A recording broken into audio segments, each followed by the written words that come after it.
டெல்லியில் இந்திய கூட்டணி கட்சி தலைவர்கள் ஆலோசனை கூட்டம் நடைபெறுகிறது. ஸ்ரீபெரும்புதூர் தொகுதியில் வெற்றி பெற்று சான்றிதழ் வாங்கிய பின்பு டி.ஆர். பாலு பேட்டி.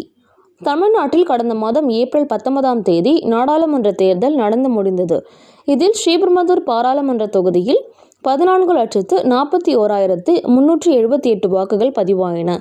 இந்நிலையில் ஸ்ரீபெரும்புதூர் நாடாளுமன்ற தொகுதியில் பதிவான வாக்கினை நேற்று சென்னை குரோம்பேட்டை MIT கல்லூரி வளாகத்தில் எண்ணப்பட்டது. இதில் திமுக வேட்பாளர் டி.ஆர். பாலு 7,58,611 வாக்குகளும், அதிமுக வேட்பாளர் பிரேம்குமார் 2,71,581 வாக்குகளும் பெற்றனர். இதில் அதிமுக வேட்பாளர் பிரேம்குமாரை விட திமுக வேட்பாளர் டி.ஆர். பாலு 4,87,029 வாக்குகள் வித்தியாசத்தில் வெற்றி பெற்றார். இதையடுத்து ஸ்ரீபெரும்புதூர் நாடாளுமன்ற தொகுதியில் திமுக சார்பில் போட்டியிட்டு வெற்றி பெற்ற டி.ஆர். பாலுக்கு தேர்தல் பொது பார்வையாளர் அபிஷேக் சந்திரா மற்றும் செங்கல்பட்டு மாவட்ட ஆட்சியர், ஸ்ரீபெரும்புதூர் நாடாளுமன்ற தொகுதி தேர்தல் நடத்தும் அலுவலர் அருண்ராஜ் ஆகியோர் வெற்றி பெற்றதற்கான சான்றிதழ்களையும் வழங்கினர். பின்னர் செய்தியாளர்களை சந்தித்து பேசிய டி.ஆர். பாலு கூறுகையில், தமிழகம் மற்றும் புதுச்சேரியில் 40க்கு 40 வெற்றி பெற்றது மிக்க மகிழ்ச்சியும் எனவும், பல கருத்துக்களை பத்திரிகையாளர்களில் வெளியிடப்பட்டாலும் அதனால் உங்கள் மீது வருத்தம் இல்லை. முதலமைச்சர் இன்று டெல்லி செல்கிறார், நானும் செல்கிறேன். இன்று மாலை நடைபெறும் இந்திய கூட்டணி கட்சி நிர்வாகிகள் கூட்டத்தில் பங்கேற்கிறோம். இந்திய கூட்டணியின் தலைவர்கள் பேசி நல்ல ஒரு அறிவிப்பினை தெரிவிப்பார்கள். கண்டிப்பாக இந்திய கூட்டணி கட்சி அமையும்.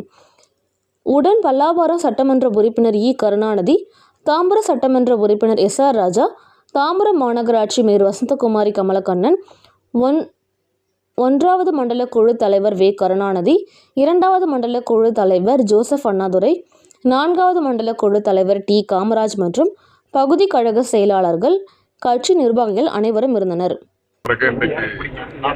முடிவுகள் வெளியாகியிருக்கின்றன. இந்த முடிவுகள் வருவதற்கு முன்னால் உங்களை போன்ற பத்திரிகையாளர்கள் மிகப்பெரிய புரட்சியை ஏற்படுத்தியிருக்கிறார்கள். இன்னும் சொல்ல போனால் சுனாமியை உருவாக்கி இருக்கிறீர்கள். நாங்கள் உங்களை பற்றி குறை சொல்வதாக கருத வேண்டாம். எந்தெந்த அளவிற்கு பூதாகரமாக செய்திகளை போட்டீர்கள் என்பது உங்களுக்கே தெரியும். ஆனால் இதையெல்லாம் கடந்து மக்கள் புரட்சி என்பது உண்மையான வெளிச்சத்தை மக்களுக்கு அது காட்டிருக்கிறது.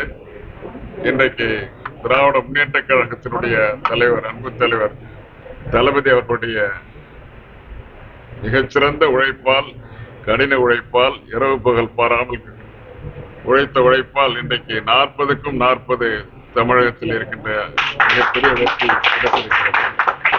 இந்த 40க்கும் 40 என்பது இந்திய திருநாட்டிலே எங்கேயுமே இல்லாத ஒரு புதுமை. அப்படிப்பட்ட புதுமையை உருவாகி இருக்கிற அன்பு தலைவர் தளபதி அவர்களுக்கு, மாண்புமிகு முதல்வர் அவர்களுக்கு எங்களுடைய நன்றியை முதலிலே தெரிவித்துக் கொள்கிறேன். அதே போல இந்த வெற்றியை தேடித்தந்த எங்களுடைய அன்புக்குரிய மாவட்ட கழக செயலாளர் தம்பி அன்பரசன் அவர்களுக்கும், சுப்பிரமணியம் அவர்களுக்கும், அதே போல சேகர் பாபு போன்றவர்களுக்கும், இந்த ஒட்டுமொத்த தேர்தலை நடத்தி தந்து மிகச்சிறப்பாக நடத்தி தருவதற்கு அச்சாணியாக திகழ்ந்த என்னுடைய அன்பு நண்பர், என்னுடைய கல்லூரி நண்பர், நம்முடைய இயக்கத்தினுடைய அமைப்பு செயலாளர் R.S. பாரதி அவர்களுக்கு நான் என்றைக்கும் கடமைப்பட்டிருக்கிறேன். அப்பேற்பட்ட மிகச்சிறந்த நண்பர்களுடைய ஒத்துழைப்போடு இதையெல்லாம் கடந்து ஆயிரக்கணக்கான கழக தோழர்கள், கூட்டணி கட்சியினுடைய, இந்தியா கூட்டணி கட்சியினுடைய தோழர்கள் மிக மிக சிறப்பாக இரவு பகல் பாராமல் உழைத்த உழைப்பிற்கு கிடைத்த வெற்றிதான் இந்த வெற்றி என்பதை நான் இன்றைக்கும் மறக்க மாட்டேன். இந்த 5 ஆண்டுகள் மட்டுமல்ல, தொடர்ந்து என்னுடைய வாழ்நாள் முழுவதும் இந்த கழக தோழர்களுக்கும், கூட்டணி கழக தோழர்களுக்கும், இதை உருவாக்கி தந்த தம்பி அன்பரசன் போன்ற மிகச்சிறந்த தலைவர்களுக்கும் என்னுடைய நன்றியை, வணக்கத்தை தெரிவிப்பதோடு என்றைக்கும் அவர்களுக்கு நன்றியோடு இருப்பேன் என்பதையும் தெரிவித்துக் கொண்டு, தமிழ்நாட்டில் ஒட்டுமொத்தமா பாஜக மற்றும் அதிமுக எல்லாம் வாஷ் அவுட், அதை பத்தி சொல்லுங்க சார். வாஷ் அவுட் ஆயிருக்கு, அது எதிர்பார்த்தது தானே வாஷ் அவுட். ஆனா வாஷ் அவுட் ஆகுறது மாதிரி நீங்க போடலையே உங்க பத்திரிகை. நீங்க கேட்கிற கேள்விதான் நல்லா இருக்குது. தேசிய அளவுல இப்ப இந்தியா கூட்டணிக்கு வியூகம் எப்படி அமைக்க போறீங்க? அதாவது குறிப்பா ஆந்திரா வியூகம் அமைப்பது என்பது நாளை மாலை நடைபெற இருக்கிறது. அந்த யூகம் என்னங்கிறது அதுக்கப்புறம் தேசிய தலைவர்கள் அறிவிப்பார்கள். இந்தியா கூட்டணி முதல்வர் நாளைக்கு காலையில வந்து பயணம் ஆமா, உண்மைதான். நாளைக்கு காலைல போறாரு. அங்க நாளைக்கு மாலையில 6 மணிக்கு நிகழ்ச்சி.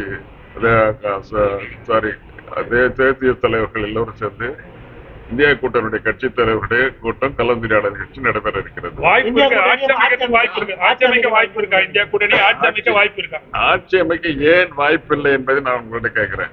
ஆட்சி அமைக்க ஏன் வாய்ப்பில்லை, ஏன் வாய்ப்பில்லை என்பதை இந்த கேள்வியோடு நிறுத்திவிட மாட்டோம். நிச்சயமாக ஆட்சி அமைப்பதற்கு எல்லா திறமையும் தகுதியும் இருக்கிறது என்பது மட்டும் நீங்க மிகப்பெரிய நாடாளுமன்றவாதி, குறிப்பா மக்கள் வந்து அதிக அளவுல வாக்குல தேர்ந்தெடுத்திருக்காங்க. அதை பத்தி எப்படி இருக்கு? குறிப்பா எத்தனாவது முறையா வந்து 7வது முறையாக இன்றைக்கு 7 முறை பாராளுமன்றத்திற்கு தேர்ந்தெடுக்கப்பட்டு இன்றைக்கு 8வது முறை என்று கருதுகிறேன். அதற்கு முன்னாலே மாநிலங்களவைக்கு ஒரு முறை தேர்ந்தெடுக்கப்பட்டிருக்கு 86ல்.